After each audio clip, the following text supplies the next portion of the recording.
salut à toutes et à tous qui avancent cette nouvelle vidéo. Cette nouvelle vidéo, ça concerne la résolution du Rubik's Cube Tower.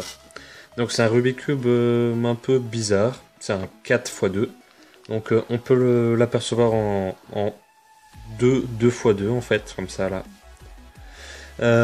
Donc c'est un Rubik's Cube pour moi qui est très simple parce que on a une seule formule pour le résoudre. Après on a d'autres formules pour le mettre sous sa forme de tour. Et voilà, je vais vous l'expliquer. Donc on a 3 étapes pour le résoudre. La première, ça va être de le remettre sous forme de tour. Parce que quand on va le mélanger, il va être un peu déformé. La deuxième, ça va être de faire le premier 2x2.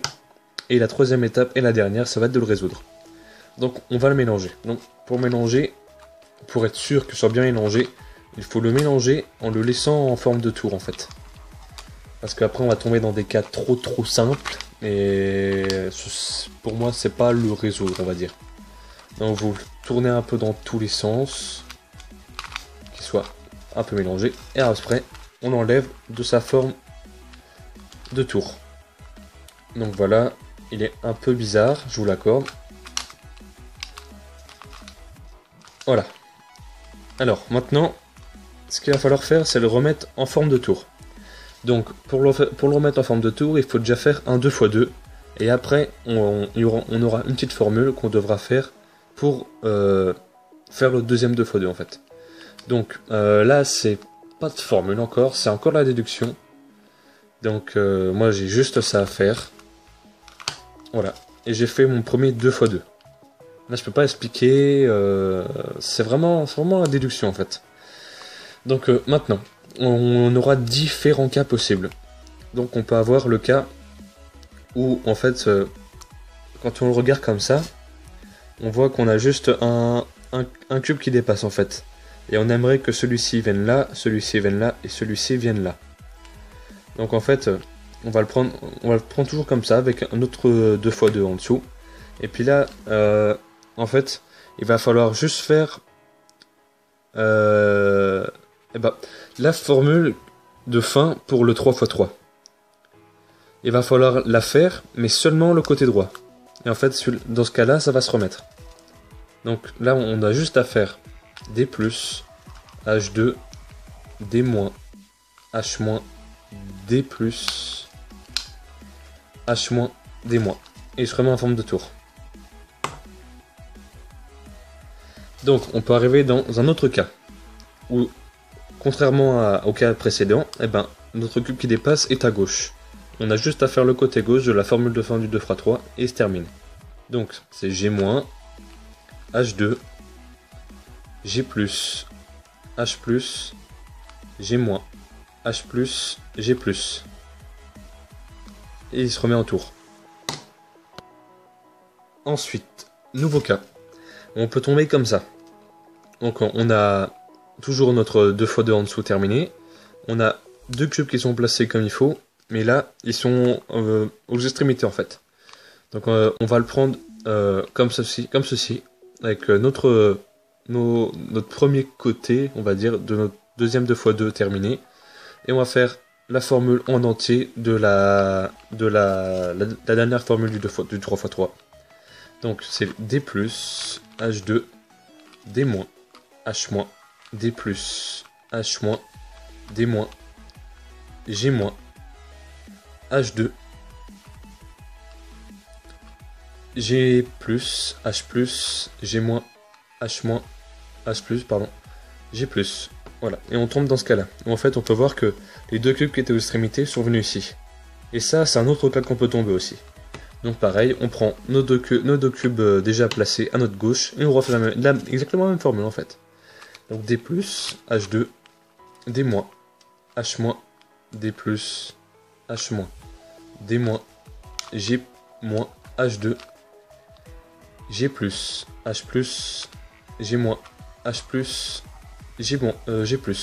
Voilà, il se remet en tour. Donc j'ai expliqué dans les, il me semble, tous les cas. Donc si vous êtes tombé dans d'autres cas, n'hésitez pas à le mettre en commentaire que je puisse vous expliquer. Voilà. Donc première étape terminée, on l'a remis en tour. Deuxième étape, il va falloir faire le premier 2x2 en fait. Parce que là, tout est mélangé là. Donc ce qu'il va falloir faire, c'est faire des paires avec un coin et une arête. Donc quand je parle de paires, je parle de couleurs associées rectilignes. Donc ça veut dire que là par exemple, j'aimerais une arête jaune-orange pour qu'elle soit alignée avec celui-ci. Donc il forme une paire. Donc en fait, il faut le tourner pour essayer de trouver une arête qui correspond. Là j'en ai pas, je vois bien que j'en ai pas. Mais je vois que j'en ai une ici qui est inversée. Parce qu'elle est orange-jaune et là j'ai orange-jaune. Donc je vais essayer de protéger ce petit coin là que je veux associer. Et juste remonter celui-ci. Et ensuite remettre mon coin avec lui. Et l'arête forme une paire. Par chance, j'ai réussi à faire un deuxième sans faire exprès. Il en manque deux. Donc par exemple, j'aimerais faire une paire avec ce coin-là. Donc il me faut une arête verte et rouge. Donc je vais tourner. J'en ai une là. Et on tombe souvent dans ce cas-là. En fait, c'est inversé en fait. Donc souvent, elle est en haut. Donc moi, elle est là. Quand je le mets en face, je vois bien que c'est inversé. Donc je vais pouvoir le descendre et l'associer après. Donc je protège, comme ça. Je fais descendre mon arête sur le 2x2. J'associe les coins. Et je la place de façon à mettre les verts côte à côte. Parce que quand je regarde comme ça, je vois bien que j'ai du rouge et du vert. Donc du rouge, j'en ai aucun placé encore. Et j'ai mon vert qui est déjà placé. Encore là, il n'y a pas de formule, c'est la déduction, c'est la compréhension, donc j'ai pas d'explication. Donc là, je vois bien qu'il me manque un coin à placer. Donc il est là. Par chance, il est déjà associé. Donc je vais le mettre en dessous d'où il devrait être. Donc à l'opposé. Là, regardez, là on le voit bien comme ça. Voilà, c'est vraiment à l'opposé comme ça là. Donc, je vais le mettre à l'opposé de sa place qui devrait être. Je mets mes côtés blancs en dessous. Donc, quand on veut placer notre dernier coin et notre dernière arête. Donc on le met à l'opposé d'où il devrait être. On met notre espace manquant ici, donc c'est-à-dire à droite et en face de nous. Donc là, juste en dessous. On va faire D2 et faire pivoter notre cube une fois vers la gauche. Et maintenant, on doit faire une formule qui est D2 grand H+, D2 grand H-, D2 grand H-, D2. Et on voit bien que notre premier 2x2 est terminé. Ensuite, là, il y a beaucoup de cas possibles. Donc, je suis tombé dans ce cas-là. En fait, on voit bien qu'on a deux cubes, donc un coin et une arête associés, placés et orientés. Deux pareils. Et là, on voit bien que ces deux coins et arêtes sont inversés. Donc, on a une formule à faire. Et qui sera toujours la même pour la dernière partie du cube. Où, en fait, ce sera toujours la même formule, mais il faudra juste placer notre cube de façon à ce que la formule fonctionne, en fait. Donc, la formule sera, à partir de maintenant, toujours la même. Donc, cette formule, c'est D+, H+, D-, H-, D-, A+, D2, H-, D-, H-, D+, H+, D-, A-. Et maintenant, on tombe dans plein de cas possibles.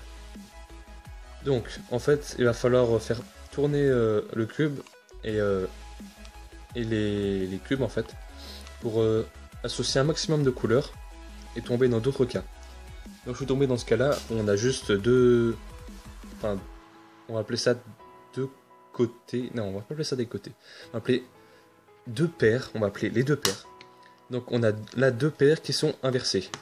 Donc, dans ce cas-là, on prend notre côté qui est totalement fait sur notre gauche et on refait la même formule.